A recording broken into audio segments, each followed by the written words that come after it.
Well, how much money do you typically need to lay out up front when you're starting a home-based business?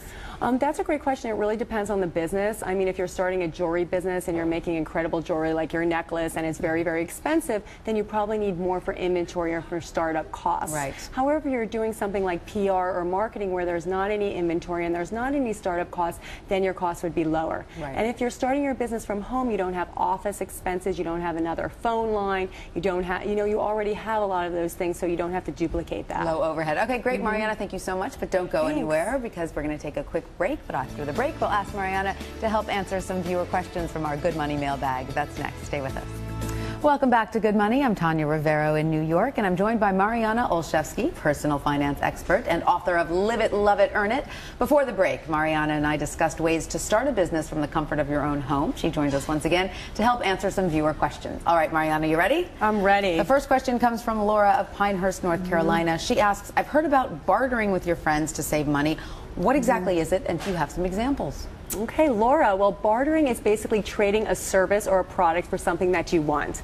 So, for example, a very easy situation is if you're watching your friend's children for 2 nights a week, in exchange, she can cook you dinner for 2 nights a week, so you're just doing a quick barter. Or more realistically, if you're doing PR for, like one of my friends does PR for her gym, and her gym gives her a free membership in exchange. Or, for example, again, if you want to design a web designing service or something for a friend, then your friend would give you free clothing if she's a fashion designer or something in exchange. So what you're doing is you're taking a product or service that you have and exchanging it for another person's product or service. It's a great way to start a business, right? It's a great way to start a business, and you don't have to, put out money, and she doesn't have to put out money. You're just trading a gym membership for PR. So it makes it great. It's a great idea. All right, next question comes from Deirdre of Cambridge, Massachusetts.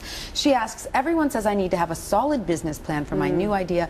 Why do I need one? We talked a little bit about this in the first segment. Well, business plans, Deirdre, are very, very important, and they're important for 2 reasons. The first reason is just for yourself.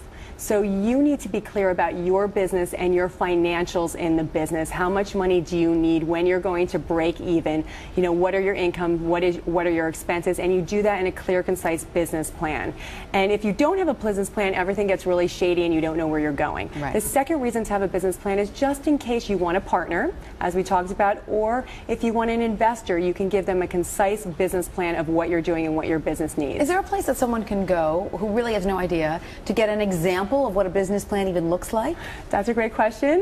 You can go to liveitloveitearnit.com, which I have a 5-page example of a business plan, and we show you how to go through each one of the 5 steps, which is the executive summary, the marketing, the financials, which could be a little scary, the employees and how you're going to structure your business, and also your competition. So if you go to my business, go to liveitloveitearnit.com, you can download the business plan. Great resource, because it's hard to make up a business plan when you don't know what's supposed to be on it, right? Thank you. All right, next question comes from Jennifer of Seattle, Washington. She would like to know, how do I know when my credit card balances will be paid off? It is taking so long.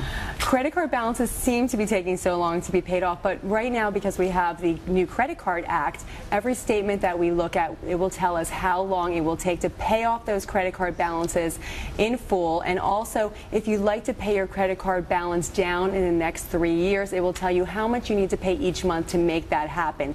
So every month now, we'll see our statements, and we can look right on the statement and see how long it will take. Oh, very good to know. Yeah, absolutely. All right, now Beth of Westport, Connecticut writes in asking, I was recently declined for a credit card. What should I do?